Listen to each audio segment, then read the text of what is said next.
All right, folks, this week we're talking about the Green Party. I know most of you aren't familiar with the Green Party beyond the name Jill Stein, who some people still think cost Hillary the election, but we're not going to focus on that. We're going to focus on the issues they represent, and surprisingly, you're going to find out you know a lot more about the Green Party than you think you know.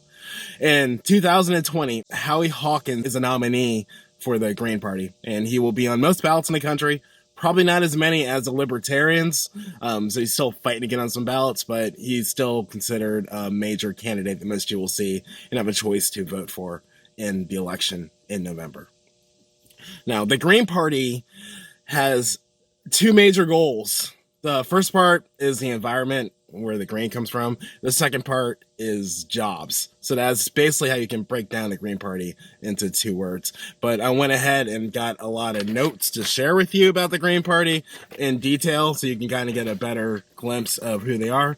And disclaimer, I'm not telling you who to vote for, but you have to know the issues. And even if you think that these issues don't matter to you, these issues will end up in the major parties. Yes, the major parties, they are notorious for taking these issues and making them their own because of, especially with the Green Party candidates like Bernie Sanders. The whole progressive movement you're saying, that really is a Green Party movement. The Green New Deal came from the Green Party. So let's go ahead and get this party started. Okay, the Green Party encompasses two major programs, Economic Bill of Rights and the Green Economy Reconstruction Program. The Economic Bill of Rights is set up to fulfill President Roosevelt's 1944 call upon Congress to develop programs to secure basic economic human rights for all. The Green Economic Reconstruction Program, the Green Economy Reconstruction Program, it will not only build a 100% clean energy system by 2030, but it will reconstruct all economic sectors for ecological sustainability, from agriculture and manufacturing to housing and transportation. So you kind of get the gist of how I break down the two. Those are the two different parts of the platform for the Green Party. So let me go ahead and go into the issues. So I'm going to start off with a thing that all you guys are talking about, concerned about, COVID-19. So what would the world be like now if we had a green president that led the way for the COVID-19? Medicare to pay for COVID-19 testing and treatment, all emergency healthcare. Defense Production Act to rapidly plan the production and distribution of medical supplies and universal test, contact trace, and quarantine program to safely reopen the economy. We're doing all these things now except for the contact tracing, but it took us this long to get to that point. So imagine if we had someone in the Oval Office who was a leader through all this and helped the states and had a consistent program nationally. $2,000 a month to all adults over age 16 and $500 per child. Loans to all businesses and hospitals for payroll and fixed overhead to be forgiven if all workers are kept on payroll.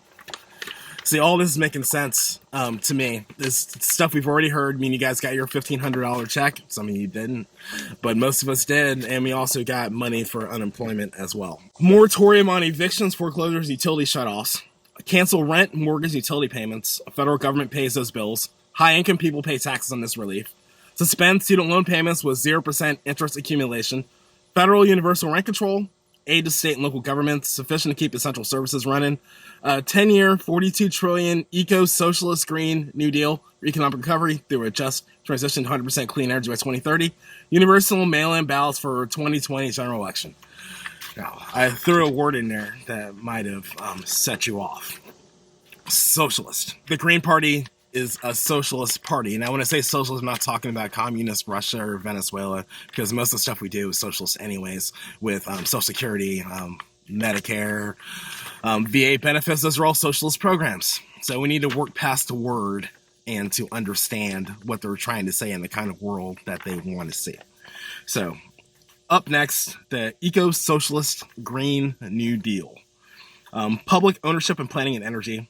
0 to negative carbon emissions by 2030, 100% clean energy by 2030, ban on fracking, no nukes. So unlike the last video I did with Joe Jorgensen, they're absolutely, positively, 100% against nukes.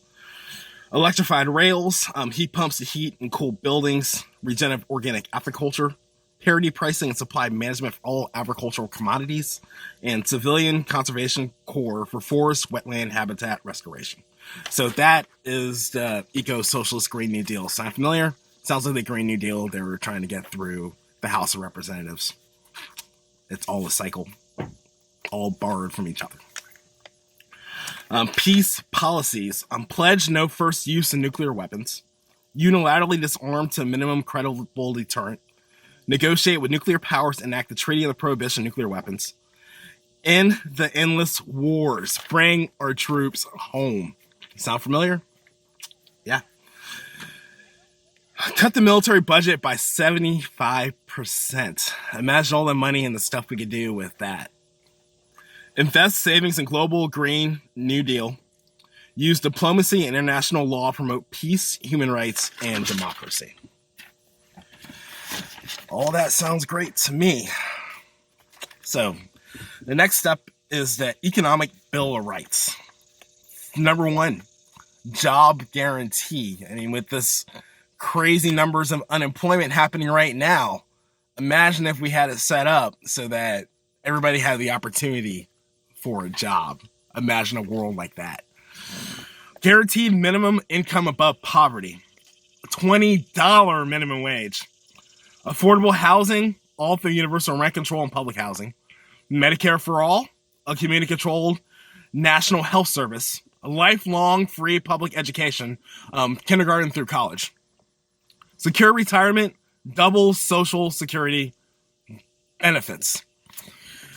I know some of you are thinking this is all pie in the sky stuff, but we got to start somewhere.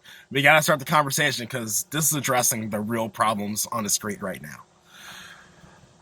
It's the one some of you gonna love. The socialist economy. Worker cooperatives, public ownership of big banks and industries, public monetary authority, democratic economic planning, and production for use within ecological limits. This is all the big government stuff we're talking about. But for me, this is a starting point. Political democracy. This is talking about our issues with the elections and what they want to do to fix it. Ranked choice national popular vote president. So they want to kill the electoral college. Proportional representative in Congress. End party suppression, fair ballot access. End voter suppression, restore pre-clearance provision to the Voting Rights Act. Right to vote, constitutional amendment.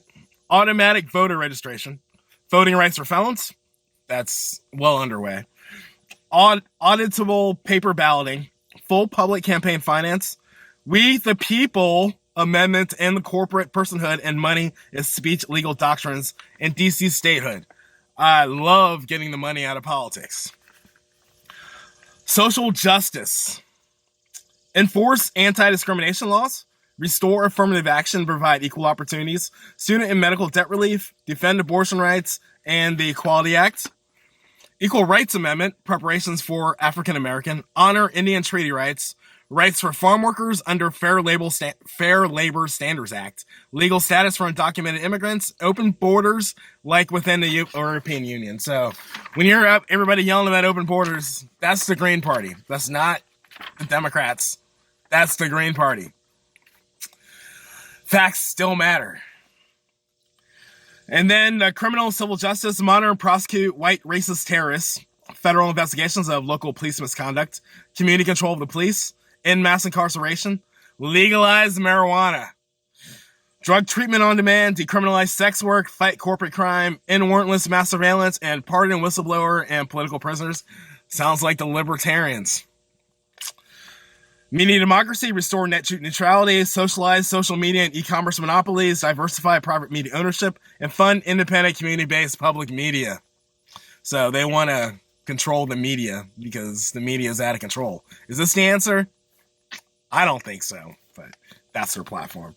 And tax justice, end Social Security tax cap on high incomes, and fossil fuel subsidies, cut corporate welfare, financial transactions tax, progressive wealth tax, progressive estate tax, more progressive personal and business income taxes, and land value tax. So they're going to raise your taxes if you're making a lot of money. And that's probably going to trickle down to the middle class. But for all the stuff you're getting, it's a trade-off. So, again, I'm not telling you who to vote for. Those are the issues. You can decide if you like the Green Party. It probably sounds like a lot of stuff that you like if you're a progressive, if you're a Democrat. It sounds like a lot of stuff you hate if you lean more right. Green Party.